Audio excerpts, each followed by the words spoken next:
Ukunqula kukucenga kaloku ukunqula amagusha kuzo ezosihlwele kaloku ezisithwele ezosihlwele ezingalaliyo ezisigade ubusuku nemini. Namhlanje is Saturday the 16th of January. Unyaka uphelile. Wayithanda uthi utitshala esikolweni athi unyaka uphelile kodwa ube unyaka usaqala. Namhlanje siphethe umba othi ukucupha isidumbu. Sizabe sichancatha ke kule mibuzo ilandelayo. Owokuqala, kukuthini ukucupha isidumbu? Okwesibini, kutheni abantu beyenza nje lonto? Okwesithathu, bayenza njani? We'll be discussing ezindlela abantu abacupha ngayo isidumbu. And number 4, what are general concerns? Sithi ke wena muntu ofikayo kweli khaya, do not forget to subscribe njengoba sewufikile nje. Nawe wena muntu ekudala ukhona phakathi kweli khaya, siyakubona uba ukasubscribe. Subscribe ukwenzela uba noko siyibone lento kaBhela uba iyaya apho ufana uba iye khona ifike.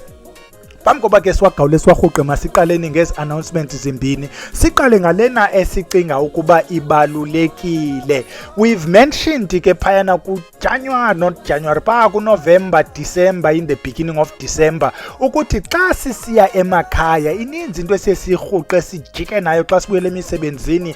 Ifike ke loo nto isivalele emisebenzini, uthi ubuvale kakuhle xa ubuyayo sewulandelwa tinze ezithile, sewulandelwa ungathandeki, athi omnye ebeshiye isinqanda sakhe sisancuma naye kamnandi xa ibuyayo. Akusancumeki. Is very important ke mntana omhlu uba uphekuze. Go to a herbal shop near you, ufumane izinto zokuthi nje izichitho zingahlali, ufumane izinto zeziphondwana uthi tswetswe nalapha emashiyeni ukwenzela uba noko ungabi lula. And the second announcement and the last one ilena ke academy ethi we are counting down to 31st kaJanuary apho the registration form will close. Ukuba uvalwe ngaphandle ke uzawulinda a second intake ka-2021. Masingeneni ke endimeni siwagawule siwarhuqu ukwenzela uba lithi litshona ilanga sibe sesisekhaya. Nankukumbuzo esiqala ngayo, kukuthini ukucupha? What is ukucupha? Eli gama lithi ukucupha, in a very simple language, especially in English, they will say is to trap. I like township lingo xa seyidityaniswe ne-English, athi umntu ndimtrephile, ndiza kumtrepa, athi omnye ndimfake etrepini. Loo nto kukucupha. If siyithatha siyise kwi-computer programming kwabakhe babaprograma or someone who's understandela nje u-Excel spreadsheet, there's what they call an if function. I-if function ithi if this then that. Another English into ke ligama lithi ukucupha, we can refer to eventuality. In the event this happens, if A happens, B must happen. Kukucupha oko. Ukuba lento yenzeka, laa nto mayenzeke. Ukuba lento yenzeka, laa nto kukucupha oko. If impuku igile le trap mayibethe. Kukucupha ke oko. Zikhona indidi ezaziwayo zokucupha ezininzi esingazuzitatsha nozitatsha namhlanje kuba sithetha ngalena yesidumbu. If you follow this logic ka if this then that, uzawufumanisa uba ke ligama kuthiwa kukucupha isidumbu does not qualify kule definition yokucupha.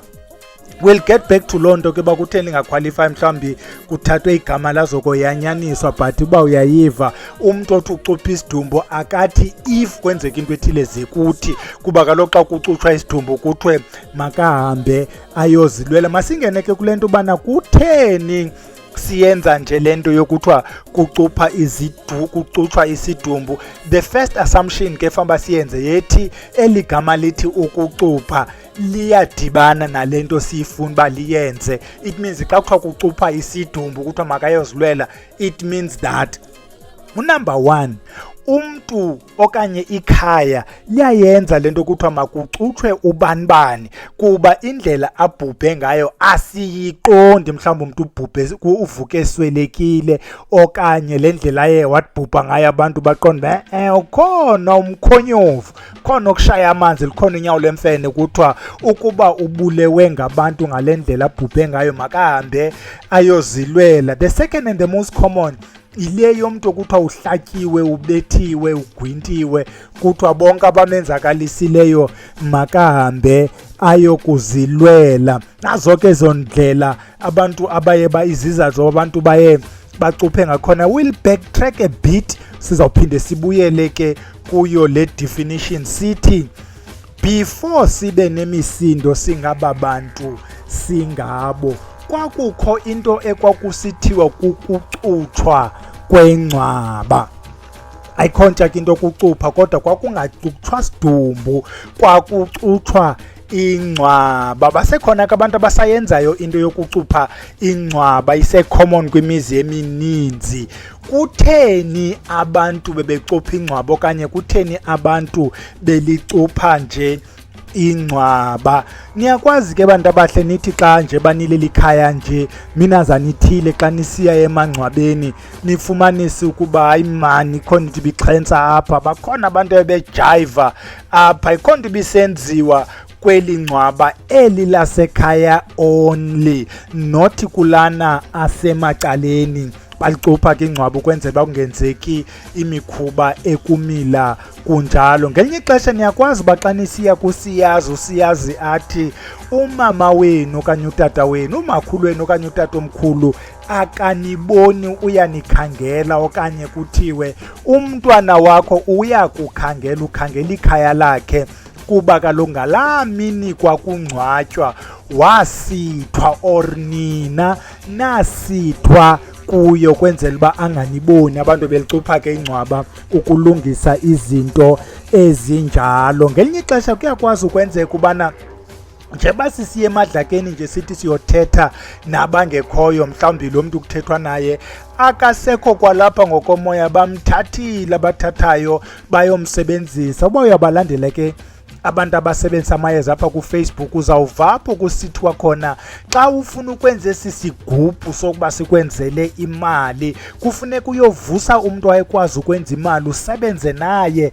Kuthiwe kweminye imizekelo funeka ingabi ngomntu wako wenu. Uzawuthi ke wena wawunendoda yayilima igadi, indoda yayifuyile, indoda eyayikhuthele, ingutatakho mntu wako wenu. Xa usiya emadlakeni laa mntu uyaphangela komnye umzi wenza imali. Ngenye ixesha kuthiwe le nto ifune ukwenziwa apha kokwenu kufuneka umntu wayekhohlakele, mhlawumbi yayingumntu wakokwenu ke lo wayekhohlakele, kuthiwa kuzawucuthwa iyadi, kuthiwa siyocupha igceke, kufunwe umntu owayekwazi ukulo wayekhohlakele. Benza la if ke mntana omhle, if kuzaba thakathi then le ndoda mayilwe, uzaba yiloo ndoda ke i-security guard kuloo mzi. Nina nizigqibele ninomntu wako wenu osebenza izinto zekhaya kanti wayeka kudala.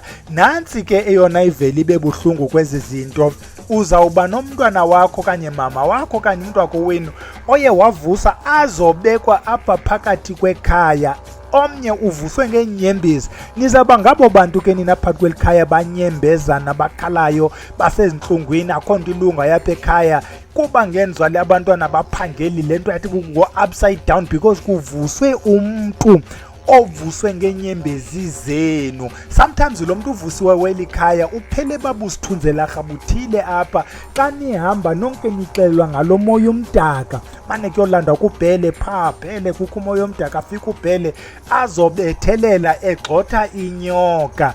Kube phakathi kweli khaya ningenangxaki yanyoka, ninengxaki yalo mntu wekhaya oye wavuswa. What becomes sad ke kuyo yonke le nto ngelinye ixesha, kuvuswe lo mntu weli khaya azoba yinto elala nabantu balapha ekhaya. Naw ninesilwane, xa usiya kwabhela ubhela athi unesilwane, athi iza nebhokhwe ndihambe ndokuhlamba ehlathini, iza nenkukhu ndihambe ndokuhlamba ehlathini, iqhube le nto akude kuncedakale. Kuthiwa iza nehagu, le nyoka ilala nawe ifuna intloko yehagu, usayijongile leyo, kuthiwa hayi unedlozi elibi, funa kuyogezwa idlozi elibi ngutata omkhulu wakho. Ufumanisa uba le nto iyatshintsha kude kulunge nto. Nina lo mntu wakokwenu ovusiweyo, all I'm trying to say, yayisenziwa into kucuthwa kwengcwaba ukunqanda ezi zinto zokuba athi umntu seleli ukuphumla avuswe asetyenziswe. Siyafuna ukuyi-emphasize into ethi ininzi imihlolo yenziwayo engcwabeni. This day xa ufika kwingcwaba lakho wenu ufike kukho iqanda, utshilo omnye ndifowunela ndifike kukho iqanda phayana, omnye wafowuna sithe xa siye emangcwabeni safika kukho iintsipho. How can ngakho iintsipho kwingcwaba lakho wenu kodwa ayizontsipho zenu? To prevent all this, ingcwaba liyacuthwa so that ezi zimanga zingenzeki. If you check ke abantu abahlala ezilokishini, I will make an example ngeMdantsane. eMdantsane, I think this will be common kwi-townships zethu kuba silapha eMonti sawuthetha ngeMdantsane. eMdantsane nilikhaya ngale mini ingcwaba ngayo, you get to emangcwabeni xa nifikayo umasingcwabane wenu sengaphambili sezibekile ezamethi zibekwayo, waseta ezantsimbi zakhe, wanakhela the gazebo, wazibeka nezazitulo, and then they are all nicely draped. Xa nifikayo niyahlala, then ibhokisi yehla xa igqitywe yonke laa nto nenza umhlaba emhlabeni, off you go. After that ayikho ke ngoku lento ba kucuthwe ingcwaba, people assume. However, if you watch from a distance, kweminye imizi eyaziyo lento, andithi mos eMdantsane anirumpi and anigqumeleli because umasipala will do that. Kwimizi ethile bayasheka ootata bekhaya, bahamba abantu abahambayo, ootata bekhaya basheke besebenza, besenza imisebenzi apha kwesi sidumbu okanye kulo eli ngcwaba, ukwenzela ukuba ingcwaba eli lingabi lula. Where I was born ke eKhutsong is quite common into ba abantu early in the morning naxa kutshona ilanga ubona abantu beyimiqodi besiya emangcwabeni bephethe imihlakulo beyokuklina amangcwaba. If you do that, is easy ukuba ubone ba ikhona into ikhe yaqhuba kweli ngcwaba lasekhaya. Unlike kulo mzekelo sithethwa seMdantsane, nina nigqibela ngokuya naniyongcwaba, you will never go again nizayongcwaba omnye umntu, mhlawumbi nithi rhwaqo nje nela ngcwaba lalwana. Apha ezilokishini zawufumana uba umntu ongcwatyiweyo ulahliwe, unlike in the villages or in the townships ezifana nayo iKhutsong, apho from time to time abantu baphatha imihlakulo bayojonga amangcwaba.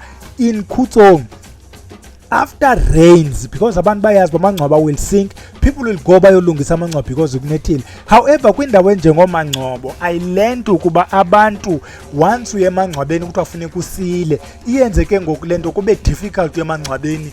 If xa uye emangcwabeni funeka kubekho utywala obusilwayo, I don't say ikhona i-approach right. Where I was born in Khutsong, siyaya emangcwabeni ocinge uye emangcwabeni oqina ingcwaba lakho kwabo, akukho nto efunisa uba kusile uzobuye uhlambe izandla. Let's continue ke to hop along kuyo lento ithetha ngokucupha isidumbu. If sithi ukucupha is to trap, then kuthiwe kulo mntu ucuthwayo kuthiwe makahambe ayokuzilwela, you will see ukuthi the definition yokucupha asiyo le yalento siyifunela yona, because apha this is a call to action.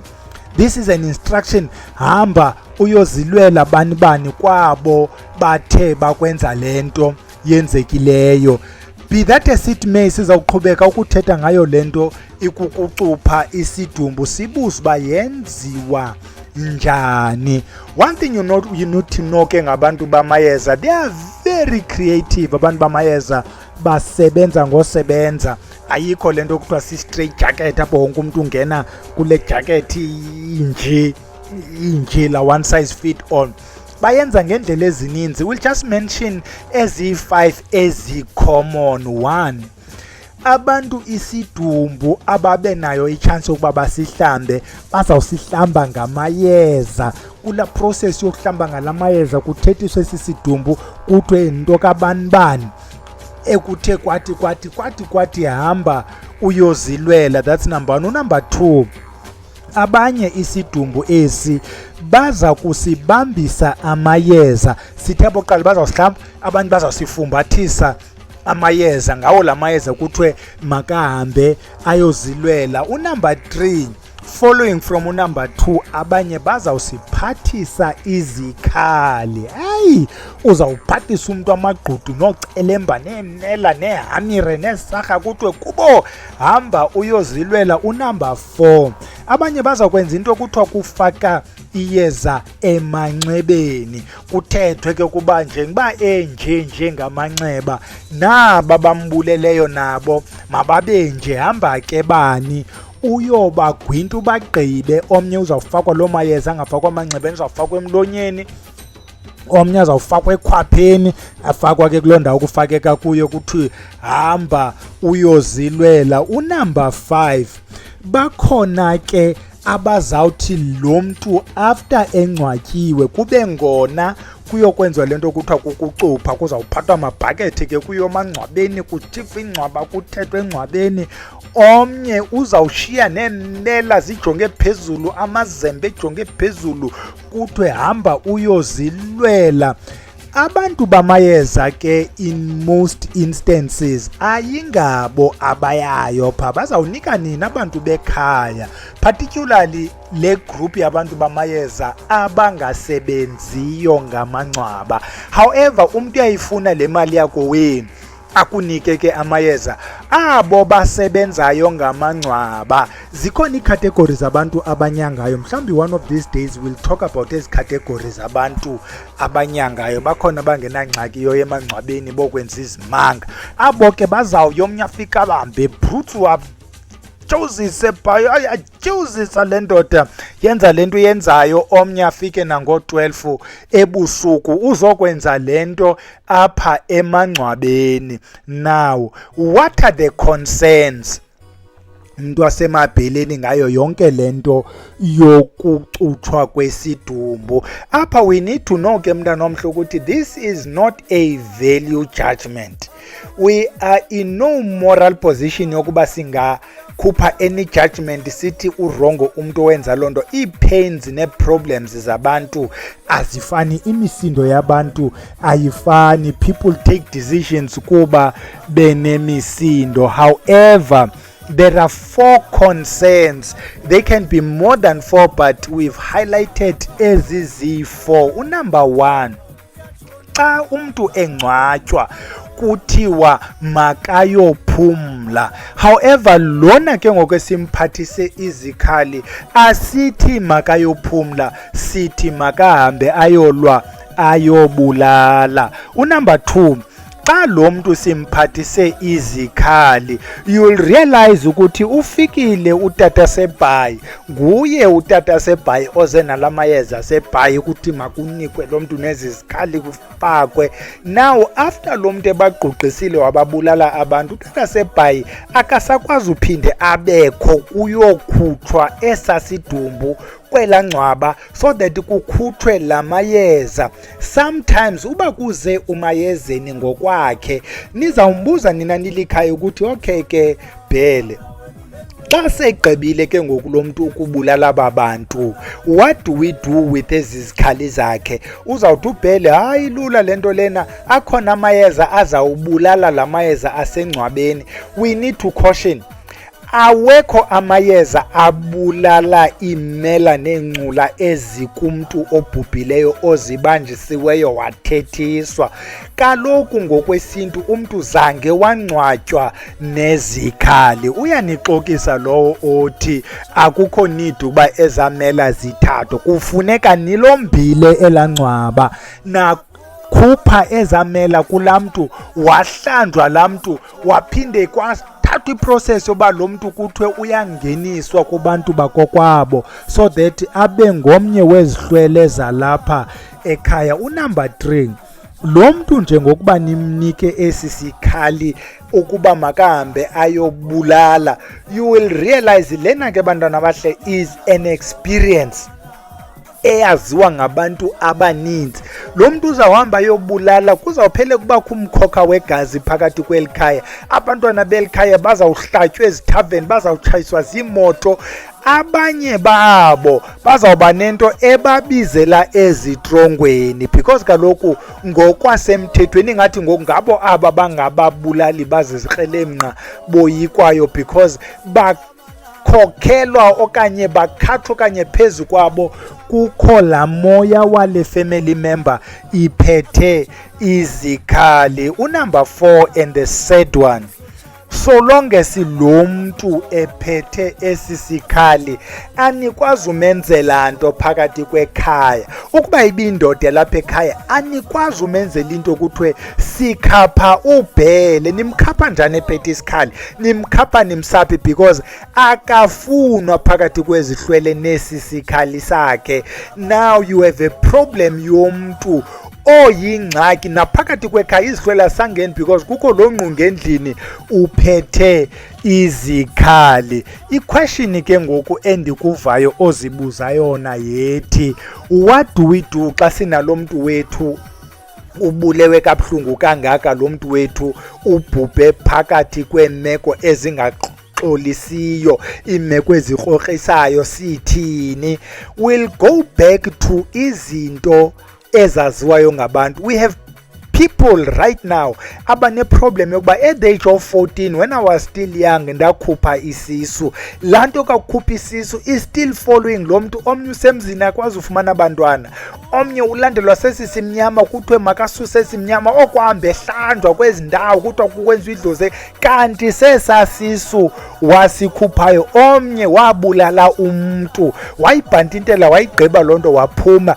Unesi sithinzi sihamba phezu kwakhe esiligazi lomntu. What we are saying, let us not allow ourselves to be murderers or abathakathi ibe sithi aba-initiator death of a human being. Izihlwele zethu, we need to know le nto, izihlwele zethu aziyifuni into enokubulala. Emayezeni sithi xa sithetha, bonke abahlangene ngam abacinga okubi ngegama lam mabalwe bodwa babulalane. Athi ke umntana ebhele othe wasebenzisa umagqudu xa ebona ukuba izinto ziyenzeka ngokamagqudu athi, andithakathi andibulali, izandla zam azinagazi, umntu bulewe zizikhali zakhe. Sithi ke bantu abahle sizawuyishiya inalo mibuzo injalo. All we are emphasizing, bayayenza abantu into yokucupha, bayabulala abantu. However, masingayikhuthazi loo nto. Zikhona ezinye iindlela ubudibene nomntu wamayeza, uthi mntu wamayeza umntu wasekhaya ubulewe, indlela abulewe ngayo ayikho ntle, singenza njani? Umayezeni ungamvumeli xa ethi masiyocupha isidumbu. Izawubuya ngani loo nto? Nilikhaya pheza ke bhele. Sithi sizawuyiyeka ke ilale kuyo le ndawo, siyodibana ngomso Sunday apho sizawube sisithi tribute to uVVO Mkhize. Ngudoda Mkhize ke lona womsamo Institute, ngomnye ke wamadoda athetha lento yasesihlweleni esikholwa yiyo. We pay tribute ke kuloo ndoda sizabe siphethe particularly topic yakhe. Uzabe kuthetha yena itopic yakhe malunga nenye izinto ezibuzwa ngabantu kakhulu, ukuzalwa wembethe. Sizawuyeka ilale ke sicamagushe sibulele kuzo ezihlwele bezisithumile. Camagu.